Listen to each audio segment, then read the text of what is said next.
या अल्लाह, या रहमान, या रहीम, हम पर और फलस्तीन पर रहम फरमा। ए परवरदिगार, हम तेरी ही इबादत करते हैं और तुझी से ही मदद तलब करते हैं। या अल्लाह, फलस्तीन की मदद फरमा। या अल्लाह, उन्हें जुल्म और सितम से बचा। या रहमान, तुझे तेरे नाम का वास्ता है, फलस्तीन को फतह कामयाबी अता फरमा। या रब्बुल इज्जत, जिस तरह बदर में मुट्ठी भर मुसलमानों के जरिए तूने कुफर को शिकस्त दी और मुसलमानों को कामयाबी और कामरानी अता फरमाई, इसी तरह आज फलस्तीन की अवाम भी तेरी मदद के इंतजार में है। या अल्लाह, उनकी मदद फरमा। या अल्लाह, फलस्तीन के बच्चों, बड़ों और नौजवानों की हिफाजत फरमा। या अल्लाह, उनकी औरतों और बेटियों की हिफाजत फरमा।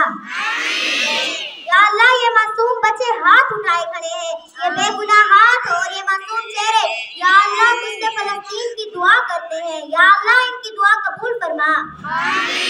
मेरे अल्लाह, हम तेरी मदद के सिवा कुछ भी नहीं। मेरे मालिक, इस्लाम का परचम बुलंद फरमा और कुफार के गरूर को मिट्टी में मिला दे।